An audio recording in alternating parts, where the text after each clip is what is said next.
Hello everyone and welcome back to another video. I, as always, am Grestar, and this is another reaction to a death battle, Macho Man versus Kool-Aid Man. So of course, make sure to click on the link in the description below to go to the official release first. Like, comment, subscribe, all of that good stuff. Watch that there, then come back here and we'll watch it together. So yes, Randy Savage, otherwise known as Macho Man versus Kool-Aid Man. I'll start off this episode, whatever, by saying that people have warned me that this is not your typical death battle episode. I believe this was the 150th death battle episode, and so they just kind of like had fun with it, right? Like a number of people warned me. And it wasn't just like, oh, heads up. It was like, warning. This is not like normal death battle episodes. So I'm worried that I might react in a way that people don't want or whatever. So I'm gonna try to go into this one with an open mind. This is not a death battle, because like when I went into like the 7 battle royale, I was like, all right, this is a death battle, let's go, you know? And I was severely disappointed. And I would still call that one a death battle because like it was presented as a death battle in like every facet, you know? It was just bad. But I'm gonna try to be better about this one, or not better in the sense that I think I judged the other one harshly, like the 7 battle royale. No, I stick by, but you know, I'm just gonna try to enjoy this one a little bit more. But I do still, for now at least, want to treat it like a normal death battle until I get into it and see why, or how it's not, rather, like a normal death battle, you know? So between these two, I'm leaning toward Kool-Aid Man being the victor. Like, as cool as, you know, Macho Man might be, you're going up against basically a cartoon, right? And here's my thing, like, Macho Man's a wrestler. And I know that they can do some like pretty like cool stuff because like it's all a performance and whatnot, right? But they're also limited by, you know, pretty normal human potential kind of stuff, right? And I'm not even going to assume that Macho Man is like peak human potential just because I feel like that would be giving him a lot, right? Kool-Aid Man's whole thing is like, his introduction is he casually walks through walls and is like, oh yeah, you know? So like, if you're casually walking through walls, doesn't phase you in the slightest, and you don't really have to like put forth that much effort to do that thing, like that alone, I feel like is pretty powerful. Just compared to it, like I wouldn't say that's pretty powerful normally, you know, considering in death battle we have insane feats, but compared to Macho Man, just assuming that he's like a tough dude, you know, like just that. Yeah, but I do already feel like this episode is going to be an interesting one, even without knowing how it's different from a normal death battle. So with that, let's get to watching. So here we go for a death battle, Macho Man versus Kool-Aid Man. He's Wiz and I'm Boomstick, and it's our job to analyze. You're just jumping right into it. And skills to find What? out who would win a death battle. Hey, it's Marshall. Boomstick Bud, you'll never believe this. I found your dad. Oh, what a start. Okay. Death battle 150. There we go. Okay, I think your dad's around here somewhere. I got a tip from a guy. He's wearing red. Wait, his okay. dad or your guy? Ah, who cares? Boomstick doesn't need this. Oh, yeah! Oh! What you need is to snap into a Slim Jim. Macho Man Randy Savage? Apparently. No. He's not your dad. Dad? What? As cool as that would be. No, Randy Savage never had any children. Hey, who knows? He had a dynamite career in the wrestling ring. And that Yeah, could this bring is it a all very the way. different episode My mom already. definitely would have gone for that. Oh, the Macho Man is the cream, and I'm always rising to the top. Well, for those unaware, Randy Poffo burst into the wrestling scene in 1973 as Randy Savage, Okay. the Macho Man. In just a decade, he smashed into the World Wrestling Federation and won a heavyweight championship. Macho Man? More like Macho King. He bench pressed over 300 pounds and ripped himself out of a straitjacket. He's won Did he actually? 70% of all his televised matches thanks to his super move, the elbow drop. You know, like a Except not when he's messed using that with same straight elbow jacket. drop to, no joke, bring people back from the dead. Yeah, Oh. when my brother was down for the count, I smacked him back in a full fighting condition. That's How? just the power an intercontinental heavyweight champ like me brings to the ring, oh yeah. And The he's bone kicked butt saw. outside the ring too. He's battled Spider-Man. Right? and Wasn't even that Chuck him Norris. in Spider-Man? That's right. He fought the guy whose push-ups pushed the Earth down. No wonder he was powerful enough to destroy entire planets as the intergalactic tyrant, Grestar. That seems a bit out of character. You know I'm thirsty to win, yeah. Oh yeah. And Did there's someone say thirsty? they had another wall just for him. Oh yeah. Please I listen was closely. sure This Boomstick was superhero's gonna like abomination notice all the with no red. respect for solid structures is more than just a 5-cent mascot. Damn right, he's a friggin' superhero.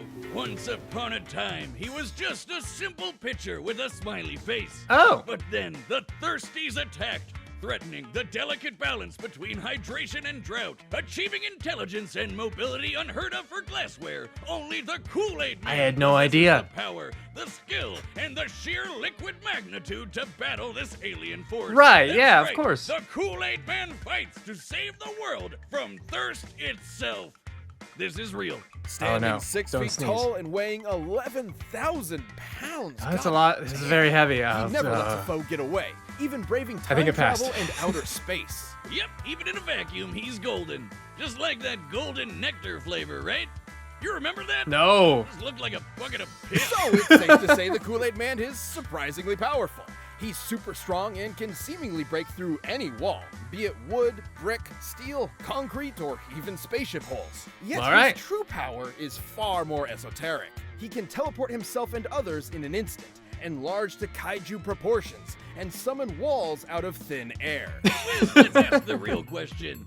Is the Kool-Aid Man the glass pitcher or the juice inside? Like, where is his soul? No, that's a Well, fair we question. have seen him exist solely as a pitcher before adding Kool-Aid mix. Oh. But officially, he's both. Me, Which is also important, me. As he can always Interesting. summon more Kool-Aid. That's cool, I guess, but why would he even need more? Because the Kool-Aid Man is an unexplainable, high-fructose corn syrup eldritch deity that possesses complete omnipotent control over all things Kool-Aid. What? He can control it telekinetically, use it to create portals to his own Kool-Aid dimension, launch himself or others fast enough to spin the moon, and even manipulate matter. Such as when he twisted these mountains into Kool-Aid. Oh. Which is how many tons of TNT or whatever? What? You're the math guy. Math it up. Right, right, We're right. not at the lab. The only one there is the IT girl. The IT girl. Nice stack of Jocelyn. Rubik's Cubes. I need you to calc this mountain. On it. Right. Let's not ask me, the actual living computer. Done.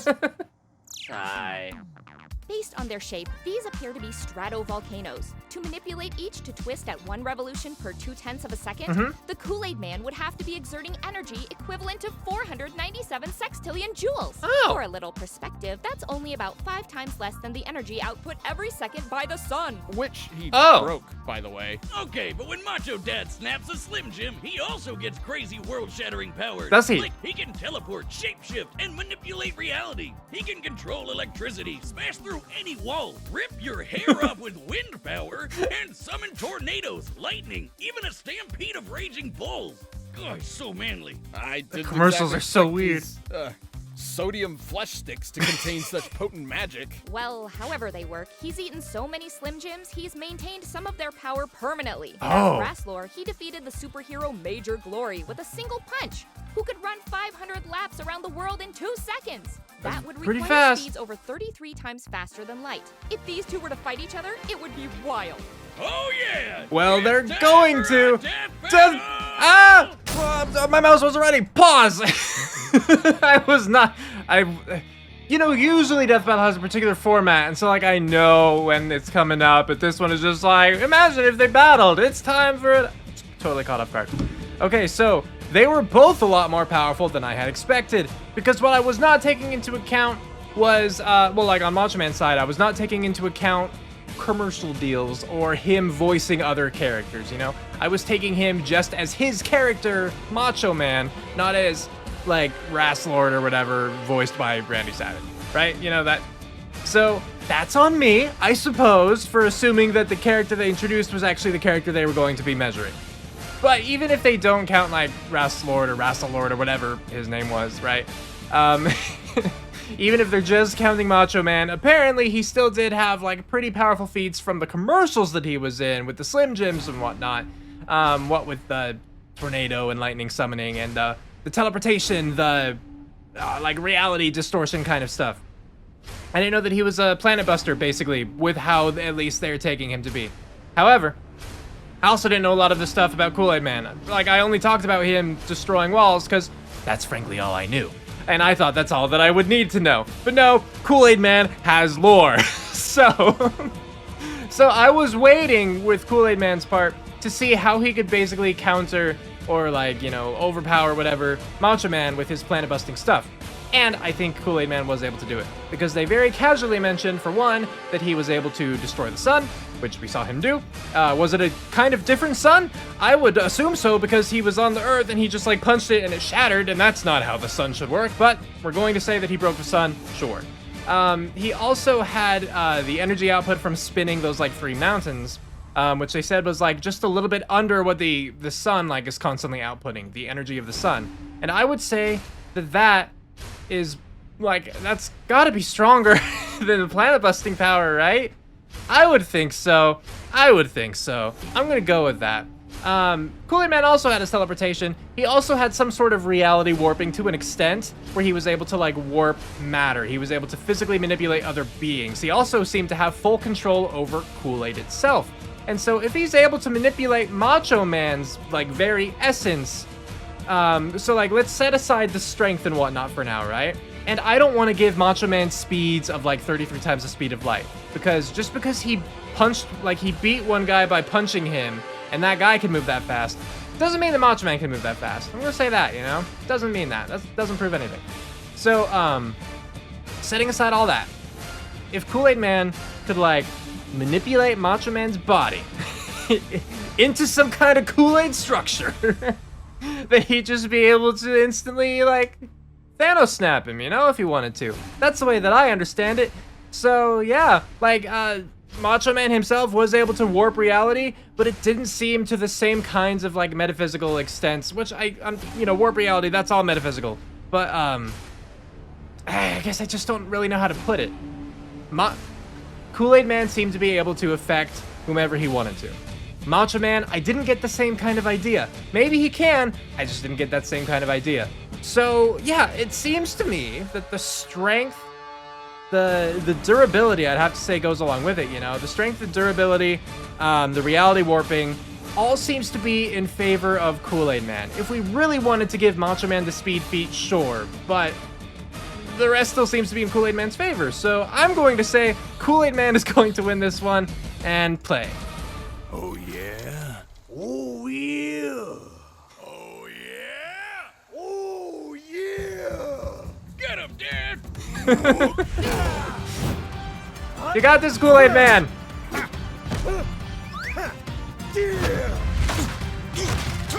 Oh no.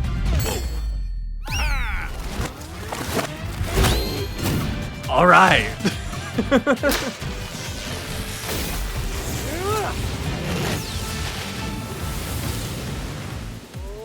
Did you just have that evaporate? No! The thing that could kill people but also bring them back to life! Did you know Kool-Aid Man's liquids can raise plants and heal the dead? Yeah, this No. guy's so tall. Yeah, well, Macho Dad can turn into a friggin' dragon.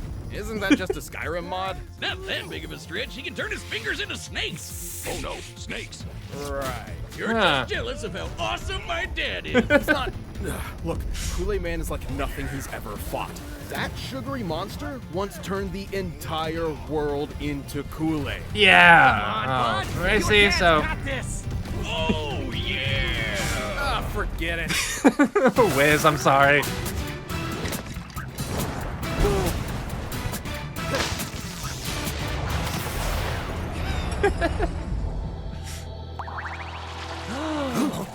Kool-Aid. And now his own dimensions? Yeah. And the animation changed. That's Wizard.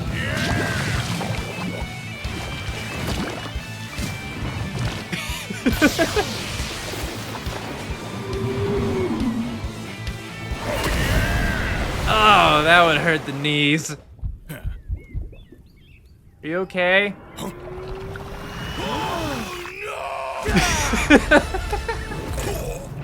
The cream always rises to the top. Yeah. Oh. It's okay, that's also him.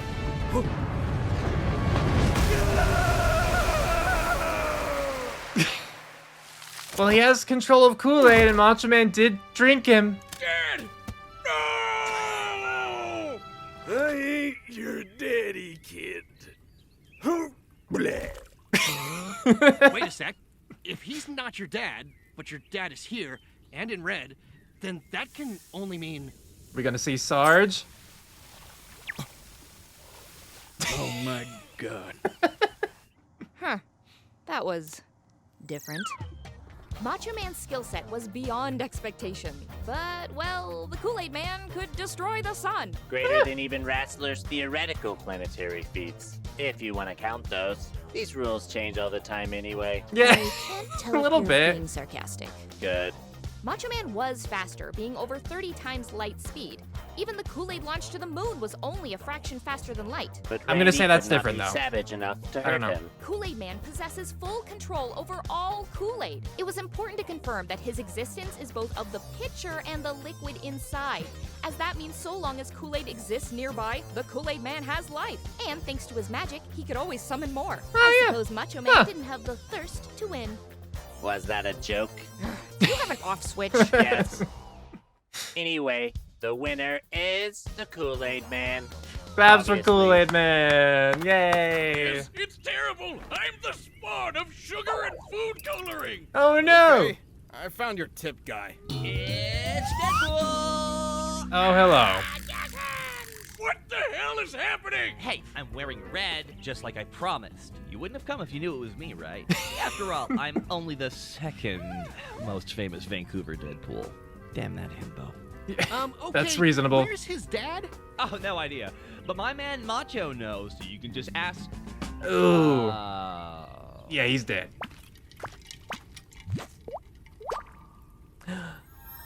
Oh, but he could go back to life. Oh, yeah! Same time next week. Oh yeah. Oh, One last Okay. time. Where is my father? behind you. Oh. I was hoping we'd get just a slight camera pan, you know? Or shift.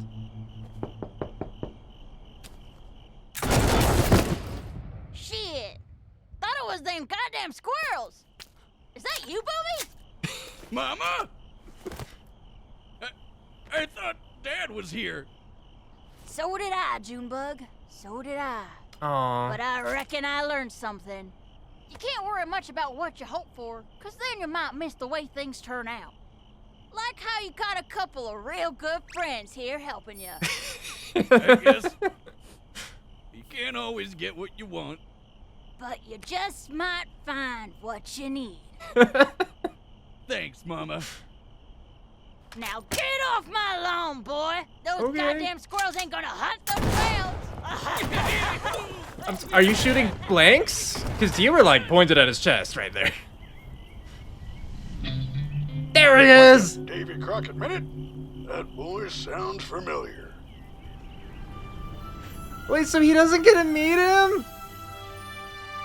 No! Juices! Did I have a son? All right. Was that actually the end of this episode? I don't know. We'll find out after these credits.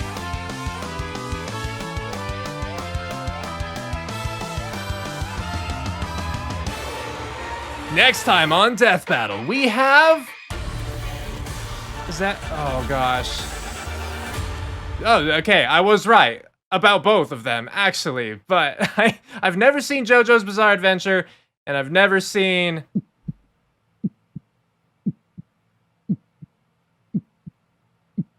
Is Alucard from Hellsing? I think I was right! I think he is from Hellsing! I mean, there is an Alucard that I think looked like him from the preview, listed on the Hellsing wiki. I want you to know that I know that from Hellsing Abridged, which I've never seen. Yes, I just want you to know, in my head, Dio and Alucard, but it was not confident enough to say, so here we are. I'll still take it as a victory for myself. But speaking of victories, I was right, yay me! So yeah, it seemed fairly obvious to me. Like, I thought it was gonna be Kool-Aid Man before even watching this, just because of the cartoony nature. I did not consider other things, again, like Randy Savage voicing characters in cartoons, or, you know, any commercial deals that might give that kind of, like, you know, 90s twist, right? But still, once they covered all the other stuff that Kool-Aid Man himself could do, yeah, it seemed a given to me. I liked what they did with the fight. I liked what they did with, you know, how they escalated things between the two characters. They showed off their different abilities. They showed off the dimensional thing, and I love how with the dimensional thing, it changed to that kind of like claymation-ish sort. I don't know if it actually was, but that's what it made me think of. That sort of animation, you know? Then they came back for the final blow so that it could happen in front of, you know, Boomstick in particular, and so that Randy Savage or Macho Man would just die there, and then Kool-Aid Man could casually bring him back when the time came for it. Like, it was all really well done, not only just with the fight itself, but, you know, the entire episode was, like, it encompassed the fight, you know? It enveloped the fight. And so, they did a good job, I think, of setting the stage for, you know, the fight itself, like, leading up to it, but then the stuff that came after it, too, with, you know, the whole Boomstick's dad thing. I really thought this was gonna be the episode where Boomstick actually meets his dad, or like gets that question answered, but no, that was not the case, evidently. So to me, that just means like, is that what they're gonna do for the 200th episode? I don't know, but I don't know what the next big milestone would be, really, since this was, you know, like 150. So, interesting. Just a little death battle bit of lore that is like that little subplot just remaining unfulfilled for now. Because I mentioned the battle royale for the 7 at the beginning of this episode, just because, again, people told me that this was a very different episode, like it wasn't a normal death battle episode. I compared it to that, right? Without knowing what this episode was actually like. I want to say that this one was much, much better in my opinion. Like, I actually thoroughly enjoyed this, not just as entertaining media, but like, I still think that I would call it a death battle still. It's still, while it was different in its format, and they did like jump back and forth a little bit, but you know, when they were analyzing the characters, the fight was obviously set up differently. As I mentioned, you know, it had the whole animation leading up to the fight, and then everything after the fight that was still like on the stage basically of the fight, you know? Despite it being different, it was still a death battle, you know? I still felt like it was all taken seriously. The analysis, you know, it provided plenty of information, you know, covering a lot of different feats, actually giving us, you know, numbers in some cases. The fight itself was taken seriously. It looked good. It had a good conclusion. You know, the build-up was organic, I thought, so I was pleased with that. And the conclusion, too, it broke down why, you know, Kool-Aid Man won. It brought up things that, you know, Macho Man had, and, like, why that didn't really matter in the end. So, yeah, like, it was very different for a death battle episode, but I still felt like it was a death battle episode. It was taken seriously to the extent that, you know, feats were actually analyzed, conclusion was actually given, the fight was actually entertaining, and the winner I didn't think was BS. The winner actually I thought would have been the winner, as opposed to, like, you know, the 7 Battle Royale. Granted, like, this fight, it was comical, but fittingly so, in my opinion, you know? Like, you're not going to have, a Dark Knight Rises sort of death battle episode when you have Macho Man versus a Kool-Aid Man. So, it was taken seriously as far as it needed to, but it knew when and how to have fun. So for those of you who had any concerns, I enjoyed this episode. So let me know what you all thought about this episode in the comments below, whether you liked it, whether you disliked it, what you thought about this or that, etc., so on and so forth. The next time we will be watching Dio versus Alucard. So I hope you're looking forward to that. But yes, with that, we're calling it here. So have a good one, everybody.